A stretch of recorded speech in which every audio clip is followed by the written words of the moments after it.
Challenging সময়ে বাংলাদেশকে নেতৃত্ব দেওয়ার জন্য প্রধান উপদেষ্টা ইউনূসকে ধন্যবাদ জানিয়েছেন মার্কিন জাতীয় নিরাপত্তা উপদেষ্টা জ্যাক সুলিভান। সোমবার অধ্যাপক মোহাম্মদ ইউনূসকে টেলিফোনে কথা বলেন তিনি। ফোনালাপে দুপক্ষই ধর্ম বর্ণ নির্বিশেষে সব মানুষের অধিকার রক্ষায় প্রতিশ্রুতি ব্যক্ত করেন। হোয়াইট হাউসের ওয়েবসাইটে প্রকাশিত এক বিবৃতিতে তথ্য জানানো হয়েছে। এতে বলা হয়, মার্কিন জাতীয় নিরাপত্তা উপদেষ্টা জ্যাক সুলিভান বাংলাদেশের অন্তর্বর্তী সরকারের প্রধান উপদেষ্টা মোহাম্মদ ইউনূসের সঙ্গে কথা বলেছেন। একটি সমৃদ্ধ, স্থিতিশীল ও গণতান্ত্রিক বাংলাদেশের জন্য যুক্তরাষ্ট্রের সমর্থন পুনর্ব্যক্ত করেছেন জ্যাক সুলিভান। বাংলাদেশকে নেতৃত্ব দেওয়ার জন্য প্রফেসর ইউনূসকে ধন্যবাদ জানান তিনি। আগামী দিনে বাংলাদেশের সব চ্যালেঞ্জ মোকাবেলায় যুক্তরাষ্ট্রের সমর্থন অব্যাহত থাকবে বলেন তিনি।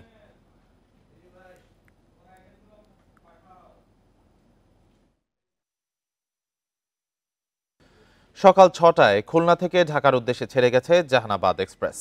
খুলনা থেকে নড়াইল হয়ে পদ্মা সেতু দিয়ে ঢাকায় যাবে নতুন এই ট্রেন। পদ্মা সেতু হয়ে নতুন রেলপথ নির্মাণের ফলে ট্রেনে যাতায়াতে ঢাকা খুলনার দূরত্ব ২১২ কিলোমিটার কমে গেছে। এই পথে ঢাকা থেকে খুলনায় যাওয়া যাবে পৌনে ৪ ঘন্টায়। নতুন এই রুটে দূরত্ব কমার পাশাপাশি সাশ্রয় হচ্ছে সময়, কমেছে ভাড়াও। দীর্ঘদিনের প্রত্যাশিত নতুন এই রুটে ট্রেন চলাচলে আনন্দিত দক্ষিণাঞ্চলের মানুষ। ট্রেনে আসন সংখ্যা ৭৬৮টি এবং বগি রয়েছে ১২টি। সোমবার বাদে বাকি ৬ দিন চলবে এই ট্রেনটি।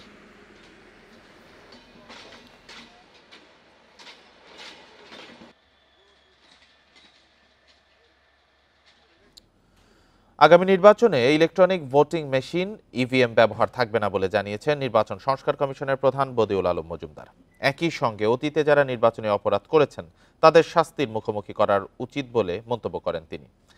সোমবার রাজধানীতে এক গোল টেবিল বৈঠকে তিনি এ মন্তব্য করেন। সুশাসনের জন্য নাগরিক আয়োজিত সংস্কার কমিশনের অগ্রাধিকার ভিত্তিক প্রতিবেদন পেশ, তারপর কি শীর্ষক গোলটেবিল বৈঠকের আয়োজন করা হয়। গোলটেবিল বৈঠকে বক্তারা বলেন, ৫৩-৫৪ বছরেও দেশের গণতান্ত্রিক ব্যবস্থা সমুন্নত হয়নি। নির্বাচন ব্যবস্থা নির্বাসনে চলে গেছে। এখন কতগুলো গুরুত্বপূর্ণ সংস্কার করে আগাছাগুলো পরিচ্ছন্ন করা উচিত। নির্বাচন সংস্কার কমিশনের প্রধান বদিউল আলম মজুমদার বলেন, নির্বাচনে না ভোটের বিধান যুক্ত করার বিষয়ে প্রধান উপদেষ্টাকে অবহিত করা হয়েছে। নো ইভিএম, বরং ইভিএম যারা করেছে তাদের তদন্ত হওয়া উচিত। নির্বাচন কমিশন তারা যে অন্যায়গুলো করেছে এগুলোর তদন্ত হওয়া দরকার এবং তাদেরকেও শাস্তি দেওয়া দরকার, যাতে কারণ শাস্তি করে অন্যায় করে কেউ যদি পার পেয়ে যায় তাহলে অন্যায় আরো উৎসাহিত হয়। আবার যেন স্বৈরাচার ফিরে না আসে এমন দাবি জানিয়েছেন বদিউল আলম মজুমদার। বলেন, এজন্যই সংস্কার দরকার। আর কোনোদিন নয় যে স্বৈরাচার এবং এই যে কর্তৃত্ববাদী প্রথা, কর্তৃত্ববাদী ব্যবস্থা, ফ্যাসিবাদ যেটাই বলতে চাই, আর যেন ফিরে না আসে। তো তার জন্যই কিন্তু কি দরকার? তার জন্যই সংস্কার দরকার। স্থানীয় সরকার আইন সমন্বিত করা গেলে একই তফসিলে স্থানীয় সরকার প্রতিষ্ঠানগুলোর নির্বাচন করা সম্ভব হবে বলে জানান স্থানীয় সরকার সংস্কার কমিশনের প্রধান। যদি আইনটাকে আমরা একীভূত আইন করতে পারি, যদি সংসদীয় কাঠামোটা করা পরে, তাহলে একদিনে ইলেকশন করা যাবে। একদিনে মানে এক শিডিউলে, এটা হয়তো স্ট্যাগার্ড হতে পারে। একটা বিশেষ অঞ্চল একদিনে হলো, আরেকটা অঞ্চল আরেকদিনে হলো, কিন্তু একটা শিডিউল দিয়ে দিতে পারে। সংস্কার কমিশন চলতি মাস শেষে প্রধান উপদেষ্টার কাছে প্রতিবেদন জমা দেওয়ার কথা রয়েছে। সবগুলো কমিশনের করণীয় নিয়ে এখানে একটু। Mahmudul Hasan, independent news, Dhaka. অধিকার আদায়ের জন্য মানুষ প্রয়োজনে ৫ই আগস্টের মতো ঐক্যবদ্ধ হয়ে আবারও রাজপথে নামবে বলে মন্তব্য করেছেন বিএনপির মহাসচিব মির্জা ফখরুল ইসলাম আলমগীর। সোমবার বিকেলে ঠাকুরগাঁওয়ের শিবগঞ্জ ডিগ্রি কলেজ মাঠে জনসভায় এ মন্তব্য করেন তিনি। এ সময় তিনি অভিযোগ করেন, শেখ হাসিনা ভারত থেকে অপপ্রচার চালিয়ে মানুষকে বিভ্রান্ত করছেন। হিন্দু সম্প্রদায়ের মানুষ যে সৌহার্দ্য সম্প্রীতির মধ্যে রয়েছে সেটি ভারতেও নেই বলে দাবি করেন তিনি। আওয়ামী লীগের মতো স্বৈরাচারদের রুখে দিতে সজাগ থাকার আহ্বান জানিয়ে ফখরুল বলেন, হাসিনা সরকার ১৫ বছর ধরে বৈষম্য করেছে। ছাত্রদের আন্দোলনের কারণে হাসিনা পালিয়ে গেছে, তবে তিনি এখনো ফিরে আসার ষড়যন্ত্র করছেন বলে অভিযোগ করেন বিএনপি মহাসচিব।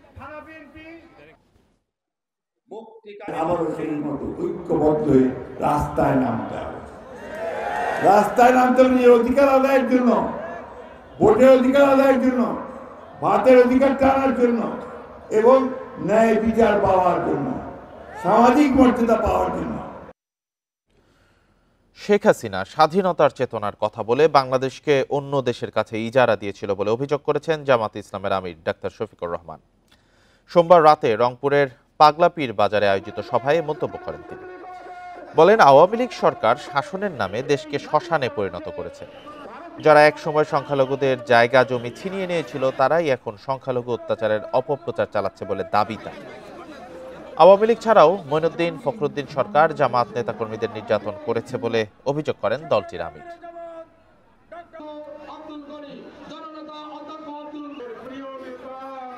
এরা যখন ক্ষমতায় থাকে তখন কত ক্ষমতার গরমে মানুষের ক্ষতি করে, আর ক্ষমতা থেকে যখন পালায় যায় তখন দেশকে অস্থির করার জন্য চেষ্টা করে। প্রতি মুহূর্তে তারা ষড়যন্ত্র করার চেষ্টা করে। 15.5 বছর শাসন করে নাই, 15.5 বছর বাংলাদেশকে শ্মশানে পরিণত করে। বছর শেষ হওয়ার পথে, অথচ এখনও মাধ্যমিকের বেশিরভাগ বই ছাপা শুরু হয়নি। এমনকি শেষ হয়নি অষ্টম এবং নবম শ্রেণীর বইয়ের দরপত্র প্রক্রিয়াও। এনসিটিবি বলছে, প্রাথমিকের সব বই নির্দিষ্ট সময়ে পেলেও মাধ্যমিকের বই জানুয়ারির মধ্যে পাবে শিক্ষার্থীরা। ছাত্র জনতার আন্দোলনের মুখে হাসিনা সরকারের পতনের পর নতুন শিক্ষাক্রম বাতিল করে দেয় সরকার। এরপর বইয়ের পাঠ্যসূচি পরিমার্জনের কাজ শুরু করে জাতীয় শিক্ষাক্রম ও পাঠ্যপুস্তক বোর্ড এনসিটিবি।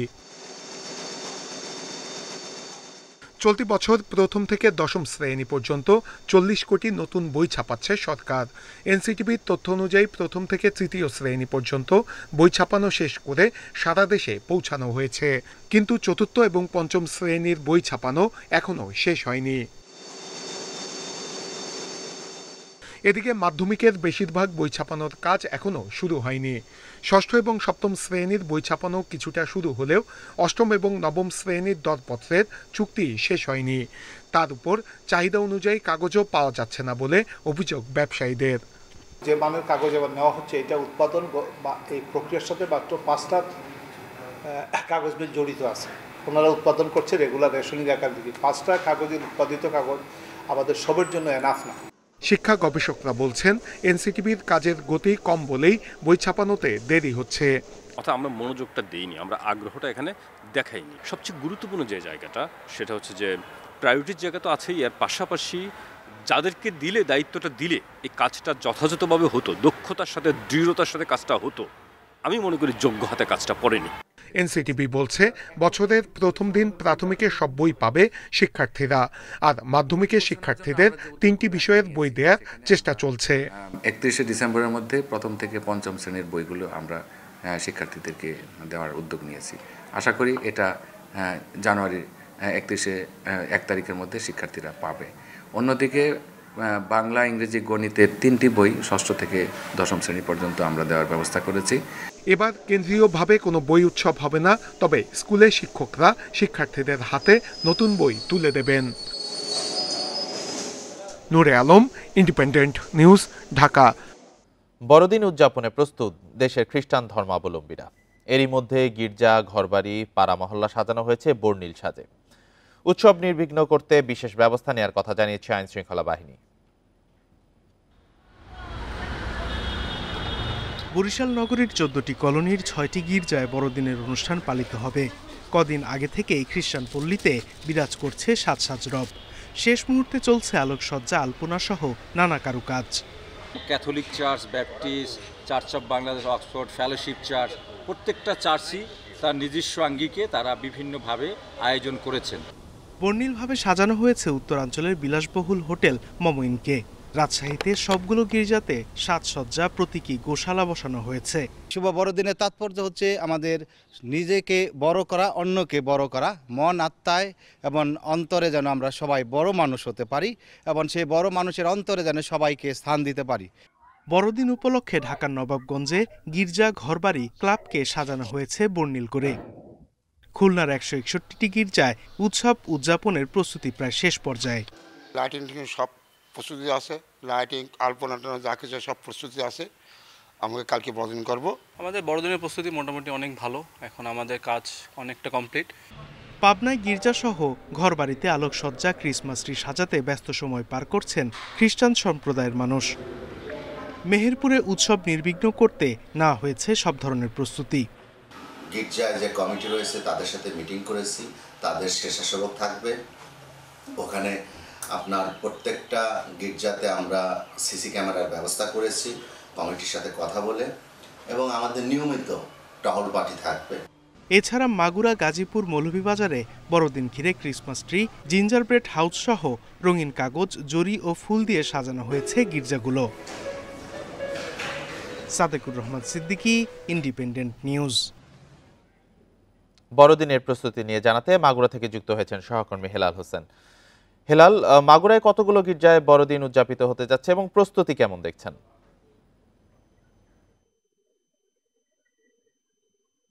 আপনাকে প্রথমেই জানিয়ে রাখি যে যীশু খ্রিস্ট আনুমানিক 4 খ্রিস্টাব্দ পূর্বে তিনি জন্মগ্রহণ করেছিলেন টুডে শহরের একটি ছোট্ট গ্রাম বেথলেহেমে, যা বর্তমান রোমান সাম্রাজ্যে তিনি ছিলেন বলে জানা যায়। এরপর থেকেই কিন্তু প্রতি বছরই 25শে ডিসেম্বর এটি আয়োজন করে আসছেন যে খ্রিস্টান ধর্মাবলম্বীরা, তারা এই বড়দিনটি পালন করে আসছেন। তারই ধারাবাহিকতায় কিন্তু মাগুরা জেলাতেও তারা এই বড়দিন পালন করবেন বলে জানিয়েছেন এখানকার যে প্রধান উপাসনালয় রয়েছে, সেই উপাসনালয়ের চার্জের যে পালক রয়েছেন তিনি আমাকে জানিয়েছেন যে আজ বিকেল থেকেই তারা কিন্তু নগর কীর্তনের মাধ্যমে তারা তাদের দিনের কর্মসূচি শুরু করবে, এবং তারা শহরের যে বিভিন্ন স্থানে যারা খ্রিস্টান ধর্মাবলম্বীরা রয়েছেন তাদের বাড়ি বাড়িতে গিয়ে তারা নগর কীর্তন করবেন, এবং তাদের যে ধর্মীয় কীর্তন রয়েছেন তার মাধ্যম দিয়েই তারা কিন্তু দিনের কর্মসূচি শুরু করবে। এবং তিনি আমাকে জানিয়েছেন যে এখানকার, আমি যেখানে দাঁড়িয়ে রয়েছি এই চার্চের যে পালক রয়েছেন তিনি আমাকে জানিয়েছেন যে 25শে ডিসেম্বর সকাল 9টার দিকে তারা কিন্তু উপাসনার মধ্য দিয়ে তাদের দিনের কর্মসূচি শুরু করবেন যীশু খ্রিস্টের জন্মদিন উপলক্ষে, এবং তারা সারা দিন ব্যাপী তাদের যে কর্মসূচি রয়েছে তার মধ্যে তারা উপাসনা করবেন, প্রায় ঘন্টা 3 ব্যাপী তারা উপাসনা করবেন। এবং এরপরেই কিন্তু এখানে যারা শিশু রয়েছেন, বিশেষ করে দেশের বিভিন্ন প্রান্ত থেকে যে শিশুগুলো এইখানে আমার পিছনে যে চার্চটি দেখতে পাচ্ছেন এখানে তারা থাকেন, আর তাদেরকে বিভিন্ন ধরনের খাদ্য সামগ্রী এবং উপহার সামগ্রী বিতরণ করবেন। এরপরে কিন্তু তারা বেলা 2টার দিকে তারা একটি প্রীতিভোজের আয়োজন করেছেন। মূলত এই প্রীতিভোজের আয়োজন শেষেই তারা কিন্তু যীশু খ্রিস্টের জন্মদিন উপলক্ষে তারা এখানে যীশু খ্রিস্টের জন্মদিনের যে উদযাপন সেটি তারা পালন করবেন, এবং খ্রিস্ট ধর্মীয় যারা রয়েছেন তাদের ধর্মের বিভিন্ন নানা দিক নিয়ে তারা আলোচনা করবেন, এবং দেশের শান্তি শৃঙ্খলা কামনায় তারা এখানে এই চার্চের মধ্যে তারা বিভিন্ন ধরনের বাণী তারা শোনাবেন যারা খ্রিস্টান ধর্মাবলম্বী রয়েছেন। বিশেষ করে মাগুরাতে বিভিন্ন যে কয়টি খ্রিস্টান ধর্মাবলম্বীরা রয়েছেন তাদের প্রতিটি চার্চে কিন্তু তারা তাদের কীর্তন সহ বিভিন্ন ধরনের এটা তারা পালন করবেন এই খ্রিস্টান ধর্মাবলম্বী যারা রয়েছেন যীশু খ্রিস্টের জন্মদিন উপলক্ষে। তো এই ছিল মাগুরা থেকে জন্মদিনের বড়দিন উদযাপন যেটি রয়েছে সেটি সর্বশেষ। মাগুরা থেকে বড়দিন উদযাপনের বিষয়ে জানাচ্ছিলেন সহকর্মী হেলাল হোসেন। বহুজাতিক কোম্পানির আন্তর্জাতিক লেনদেনে অডিট শুরু হলেও স্থানীয় শিল্প গ্রুপের প্রতিষ্ঠানগুলোর ক্ষেত্রে আরও সময় নেবে এনবিআর। যদিও বিশেষজ্ঞরা বলছেন আন্তঃলেনদেনের মাধ্যমে কর ফাঁকি দিতে পারে এমন প্রতিষ্ঠানগুলো। তাদের মতে কর বৈষম্যের কারণে অসম প্রতিযোগিতায় বাজারে পিছিয়ে পড়তে পারে ক্ষুদ্র ও মাঝারি ব্যবসায়ীরা। দেশের কোনো কোনো শিল্প গ্রুপের অধীনে কয়েক ডজন ব্যবসা প্রতিষ্ঠান আছে। দেখা যায় একই গ্রুপের একটি প্রতিষ্ঠান বিস্কুট বা রুটি উৎপাদন করে, তাদেরই আরেকটি আটা ময়দা সরবরাহ করে। এর মধ্যে অর্থনৈতিক অঞ্চলে থাকা প্রতিষ্ঠানটি নিজেদের অন্য প্রতিষ্ঠানের চেয়ে বেশি কর সুবিধা পায়। এক্ষেত্রে কর ছাড় পাওয়া ইউনিটটিতে বাড়তি মুনাফা এবং অন্যটিতে কম আয় দেখানোর প্রবণতা থাকতে পারে। বিশেষজ্ঞদের মতে কর ফাঁকির কৌশল হিসেবে আন্তঃপ্রতিষ্ঠান লেনদেনে পণ্য বা সেবার দাম কম বেশি দেখাতে পারে। ধরুন একটা লোকাল গ্রুপের একটা প্রতিষ্ঠান আছে যেখানে হয়তো সেটা হয় ইকোনমিক জোনে বা হয়তো একটা রিডিউস রেট ট্যাক্স পেয়ার একটা হয়তো কোনো একটা জায়গায় কাজ করে, তখন তাদের মধ্যেও এই প্রবণতা থাকতে পারে যে যে জায়গায় আপনার কম ট্যাক্স দিতে হয় সেখানে প্রফিটটা বাড়াতে হবে, কারণ ওখানে ট্যাক্স নাই বা ট্যাক্স দিলেও সেটা কম। আবার অন্য জোনে যেগুলো ট্যাক্স এক্সাম্পশন নাই সেখানে প্রফিটটা কমাতে হবে। সো তার মানে কি খরচগুলোকে আমি ইরেশনালি চার্জ করার মাধ্যমে কোনো জায়গায় ট্যাক্স বেশি দিব, কোনো জায়গায় কি কম দেওয়ার প্রবণতা থাকবে। স্থানীয় শিল্পে আন্তঃপ্রতিষ্ঠান লেনদেনে বিশেষ নিরীক্ষা জরুরি। এজন্য রাজস্ব বিভাগে আলাদা ইউনিট গঠন, দীর্ঘমেয়াদী প্রশিক্ষণ ও বাজেট বরাদ্দের তাগিদ সাবেক এই এনবিআর সদস্যের। একটা প্রতিষ্ঠান অ্যাসোসিয়েট এন্টারপ্রাইজের মাধ্যমে কর ফাঁকি দিবে এবং বৈষম্যমূলক একটি চলবে, মানে কর প্রশাসন চলবে, আরেকটি প্রতিষ্ঠান ইন্ডিপেন্ডেন্ট ব্যবসা করছে, তাদের কর হার যদি বেড়ে যায় সেটা আসলে অসমতা তৈরি করবে এবং অসম প্রতিযোগিতার সৃষ্টি করবে। এবং এই ক্ষেত্রে আমরা রাজস্ব বঞ্চিত হবে। সমতা নিশ্চিত করতে চাই, একটা সাম্য নিশ্চিত করতে চাই, তাহলে আমার ট্রান্সফার প্রাইসিং সিস্টেমটাকে শক্তিশালী করা দরকার। এছাড়া পর্যবেক্ষকরা বলছেন, ট্রান্সফার প্রাইসিং অডিট হয়রানিমুক্ত রাখায় গুরুত্ব দিতে হবে কর প্রশাসনকে। এজন্য আন্তর্জাতিক মান অনুযায়ী নীতিমালা তৈরি ও বাস্তবায়ন জরুরি। Hari Saha, independent news, Dhaka. পদচ্যুত শেখ হাসিনা সরকারের সাবেক 2 মন্ত্রী ও 1 সংসদ সদস্যের বিরুদ্ধে অবৈধ সম্পদ অর্জনের অভিযোগে মামলা করেছে দুর্নীতি দমন কমিশন দুদক। আসামিরা হলেন সাবেক খাদ্যমন্ত্রী কামরুল ইসলাম, ত্রাণ প্রতিমন্ত্রী মহিবুর রহমান ও সাবেক সংসদ সদস্য জান্নাত আরা হেনরি। সোমবার তাদের বিরুদ্ধে আলাদা 6টি মামলা করেছে সংস্থাটি। সিরাজগঞ্জ 2 আসনের সাবেক সংসদ সদস্য জান্নাত আরা হেনরি প্রাথমিক বিদ্যালয়ে শিক্ষক হিসেবে কর্মজীবন শুরু করা এই রাজনৈতিক নেত্রীর ব্যক্তিগত 35 ব্যাংক হিসেবে গত 15 বছরে লেনদেন হয়েছে 2017 কোটি টাকা। সম্পদ নিয়ে লুকোচুরির পরও দুর্নীতি দমন কমিশনের হিসেবে তার এখনও অবৈধ সম্পদ 57 কোটি টাকার। পদচ্যুত শেখ হাসিনার সাবেক খাদ্যমন্ত্রী কামরুল ইসলামের 6 কোটি টাকা আর সাবেক ত্রাণ প্রতিমন্ত্রী মহিবুর রহমানের 6 কোটি 64 লাখ টাকার অবৈধ সম্পদ খুঁজে পেয়েছে দুদক। অধিকতর তদন্তে অবৈধ সম্পদের পরিমাণ আরও বাড়বে বলে মনে করে সংস্থাটি। সন্দেহজনক লেনদেন করার অপরাধে দুর্নীতি প্রতিরোধ আইন 1947 5-2 দ্বারা, দুর্নীতি দমন কমিশন আইন 2004 27-1 দ্বারা এবং মানি লন্ডারিং প্রতিরোধ আইন 2012 4-2 এবং 4-3 দ্বারায় একটি মামলা রুজু করা হয়েছে। এদিকে দুদক চেয়ারম্যানের সাথে দেখা করে বেরিয়ে এসে গণ অধিকার পরিষদের সভাপতি নুরুল হক নূর গণমাধ্যমকে জানান, কমিশনকে দুর্নীতিবাজদের তালিকা দেবে তারা। এ সময় সাংবাদিক সহ নিরপরাধদের হয়রানি না করার আহ্বানও জানান তিনি। আমলারাই কিন্তু রাজনীতিবিদদেরকে দুর্নীতিগ্রস্ত হতে সহায়তা করেছে। আমলাদের সহযোগিতা ছাড়া রাজনীতিবিদরা দুর্নীতি করতে পারে না। তাহলে রাজনীতিবিদদের পাশাপাশি আমলাদের বিরুদ্ধেও কিন্তু ব্যবস্থা নিতে হবে।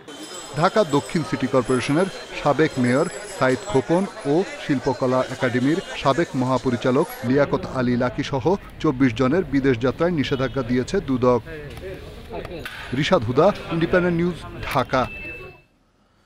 শীত আসলে দেশ জুড়ে বেড়ে যায় টাঙ্গাইলের তৈরি শাল চাদরের চাহিদা।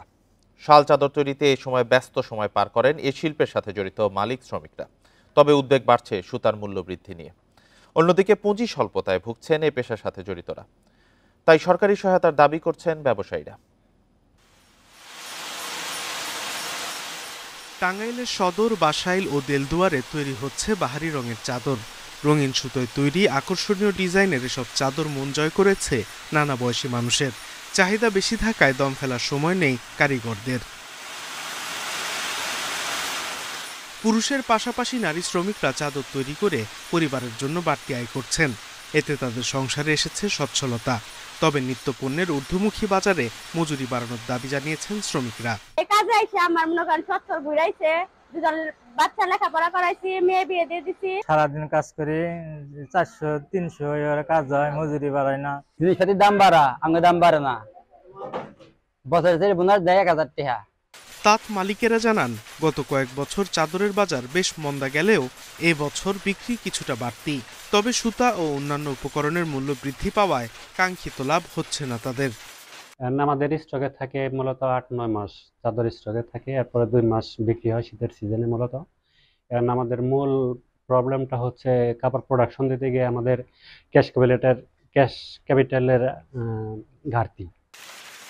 ঋণ পাওয়ার সুবিধা সহ এই শিল্পকে টিকিয়ে রাখতে প্রয়োজনীয় পদক্ষেপ নেওয়া হবে বলে জানালেন প্রশাসনের কর্মকর্তারা। শাল তৈরির সঙ্গে যে সকল কারিগররা জড়িত আছে তাদের মূলধনের সংকটের কারণে কাজ করতে সমস্যা হচ্ছে। তা আমরা চেষ্টা করছি জেলা প্রশাসনের পক্ষ থেকে তাদের মূলধনের সমস্যা দূর করার জন্য। আমরা ইতিমধ্যেই এই সংশ্লিষ্ট মন্ত্রণালয়ের সঙ্গে যোগাযোগ করেছি। বর্তমানে জেলায় প্রায় 5,000 মানুষ এই পেশার সাথে জড়িত। Independent news. আবহাওয়া পরিস্থিতি নিয়ে জানাতে চুয়াডাঙ্গা থেকে যুক্ত হয়েছেন সহকর্মী মানিক আকবর। মানিক, চুয়াডাঙ্গায় তাপমাত্রা কত রয়েছে, শীত কেমন অনুভূত হচ্ছে? চুয়াডাঙ্গা আজকের তাপমাত্রা 11.8 ডিগ্রি সেলসিয়াস, যেটা আমরা 2-1 দিনের হিসাবে বলতে পারি যে তাপমাত্রা একটু নিচের দিকে নেমেছে। তবে আজকে কুয়াশা কম ছিল। এখানকার আবহাওয়া কর্মকর্তারা বলছেন যে কুয়াশা বেশি থাকলে তাপমাত্রাও একটু উপরের দিকে থাকে। কুয়াশা যেহেতু আজকে কম, সে কারণে তাপমাত্রাও একটু নিচের দিকে নেমে এসেছে। আর তাপমাত্রা যেহেতু 11.8, সে কারণে তীব্র শীত অনুভূত হচ্ছে। এই শীতে নিম্ন আয়ের মানুষ যারা, তাদেরকে খুব বেশি কষ্ট করতে হচ্ছে। তার কারণ কাজের প্রয়োজনে তাদের খুব সকালেই শহরে আসতে হয় এবং তারা এই শীতের কষ্টটা উপভোগ করেই তাদের কাজ করতে হয়। তো যেহেতু তীব্র শীত পড়ছে বেশ দীর্ঘ সময় ধরে চুয়াডাঙ্গা জেলায়, তো এই কারণে ইতিমধ্যে শীতবস্ত্র বিতরণ শুরু করেছে জেলা প্রশাসন এবং পুলিশ প্রশাসন। পুলিশ প্রশাসন চুয়াডাঙ্গা জেলার 5টি থানা চত্বর থেকে তারা তাদের শীতবস্ত্র ইতিমধ্যেই বিতরণ শুরু করেছে। মাঝে মধ্যেই পুলিশ প্রশাসন বিতরণ করছে। একইভাবে জেলা প্রশাসন সব উপজেলাগুলোতেও শীতবস্ত্র বিতরণ শুরু করেছে। তবে এই বছর যেটা আমরা লক্ষ্য করছি, সেটা সাংগঠনিকভাবে বিভিন্ন সংগঠন, বিভিন্ন এনজিও এবং বিভিন্ন অফিস থেকে যেসব শীতবস্ত্রের বিতরণ করা হতো অতীতে, সেটা এই বছর একেবারেই কম। যে কারণে ভুক্তভোগীরা বলছেন যে এবছর তারা অনেকেই এখনো পর্যন্ত শীতবস্ত্র পাননি, অথচ তীব্র শীত চলছে এখন চুয়াডাঙ্গায়। তো ভুক্তভোগীরা বলছেন তীব্র শীতে শীতবস্ত্র যেমন তাদের দরকার, একইভাবে তারা পর্যাপ্ত আয় করতে পারেন না।